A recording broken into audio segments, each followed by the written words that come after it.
په مدینه منوره کې یو یهودي او دا عالم حضرت علی کرم الله وجهه وی او دا ډیر زیات مالدارو د دواړو جهانو سردار مبارک د دنه سدنانیر قرض کړیو نو پر رسول الله مبارک باندې قرضه و نو دې د ماسپخین په وخت کې راغی او د دواړو جهانو سردار مبارک ته وی یاره مال هغه خپل قرض راکړه رسول الله مبارک ورته وی دې وخت کې خو ما سره هغه قرض نشته ده ورته وی یاره چې تر څو پورې تا مال هغه خپل قرض نه راکړی نو ستا د خوا نه به زه خوځم نه همدې ځای کې به زه ناست یم د دواړو جهانو سردار مبارک ورته وی چې تا مال تر څو پورې اجازت نه راکړی زه به هم در سره ناست یم دې کېناست ډډې وواله د دواړو جهانو سردار مبارک سره صحابه کرامو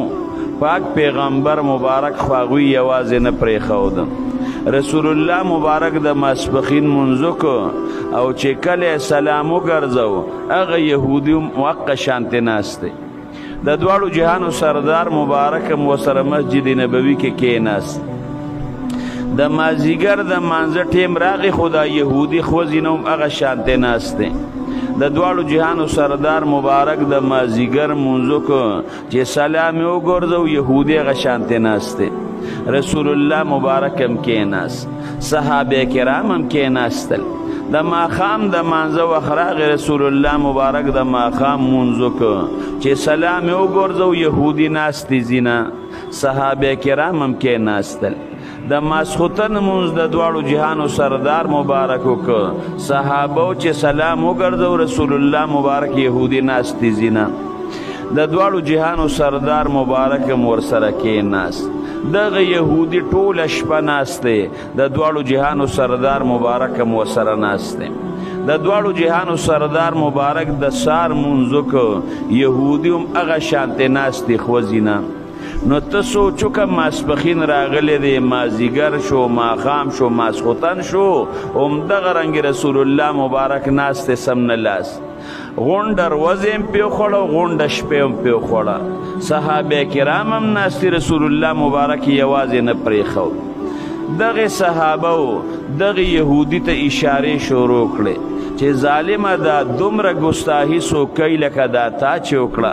د دواړو جهانو سردار مبارک باندې ظالمه نه غونډه ورځ وخوړه او غونډه شپه دې د دواړو جهانو سردار مبارک باندې وخوړه او چې پاک پیغمبر مبارک سره دې وخت کې ستا هغه قرض نشته بل وخت کې راشه قرض به والې که نه نو غږ یې خو د رسول الله مبارک په مخ کې صحابه ونه کو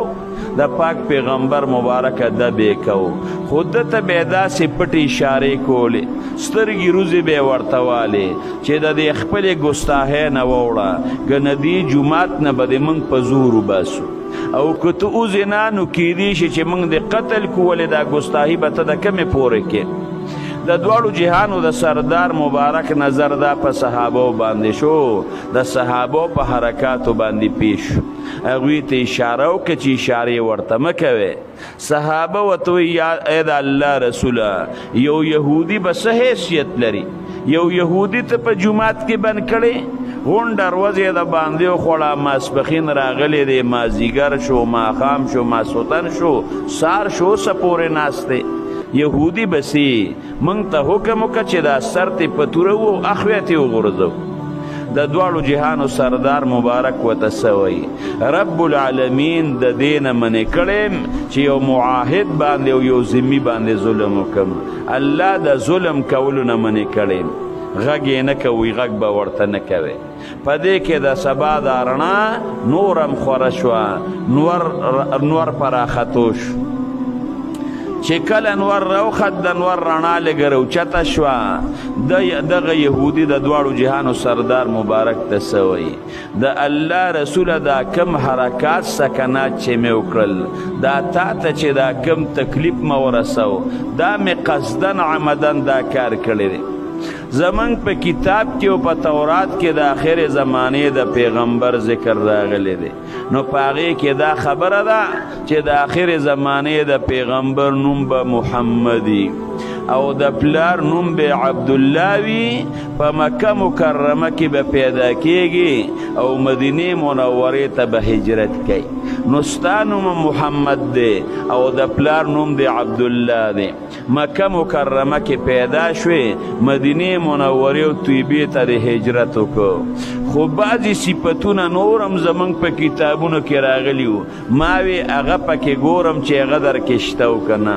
نو یو صفت په زمونږ په کتابونو کې دا راغلی دی چې ده سره ته څومره نرمي کې سختی کې نو دی به نرمي کوي چې ته ورسره څومره بد اخلاقي کې هغه به دی نرمي کوي او دی به سنګدله او بدخویه بني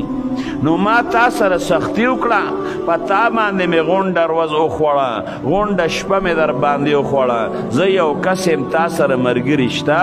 ستا ملګري سته زه چې کومه ګستاهي مې وکړه د هغې انتقام ما نه اخیستی شي لیکن تا نرمي وکړه او سختي دې ونه کړه نو په تورات کې چې کوم صفت ستا د اخلاقو په باره کې راغلی دی هغه صفت مې په تا کې ومونده نو ما ته پته ولګېده چې ته د الله رښتونی پیغمبر او د دروغو پیغمبر نه په هغې ساعت باندې هغه یهودي کلمه د شهادت ویل او دی مسلمان شو او بیا د دواړو جهانو سردار مبارک ته څه وایي حضرت علی کرم الله وجهه وایي دا یهودي ډېر زیات مالدارو مال او دولت ول رب العالمین ډېر زیات ورکړی و د الله رسول هغه قرضه خو زما پرېږده زما چې دا څومره مال دی نو په دې کې نیم مال خو د الله د رضا دپاره ما وقف کړ او دا ته چې کم ځای کې لګې ولګوه او زما د دې باقي نیم مال اختیار هم د الله رسوله تا ته دی چې په کم ځای کې لګې په هغې ځای کې ولګوه تا نه زما دا مال منې نه دی اوس لږ سوچو که زمونږ پښتانه وایي کاڼې په کاڼې باندې ماتېږي دا د پښتنو یو متل دی خو دا غلط متل دی رونو لږ غونتې سوچ وکړه هغې یهودي د دواړو جهانو سردار مبارک سره سختي وکړه که رسول الله مبارک ورسره سختي کړې وې نن به په تاریخ کې دا خبره وه د مسلمانانو پیغمبر دا کردار یو یهودي سره کړی دی قرض یې ته غیشتی و نه ورکو او بیا ملګرو والې او ټکولې دی نه تاریخ وګوره احادیثو ته وګوره د رسول الله مبارک سنتو ته وګوره دغه یهودي ته چې الله پاک د اسلام په شان نعمت ورکه او د ایمان په شان نعمت الله ورکه او رب العالمین مسلمان که دا د دواړو جهانو د سردار مبارک د اخلاقو نه متاثره شي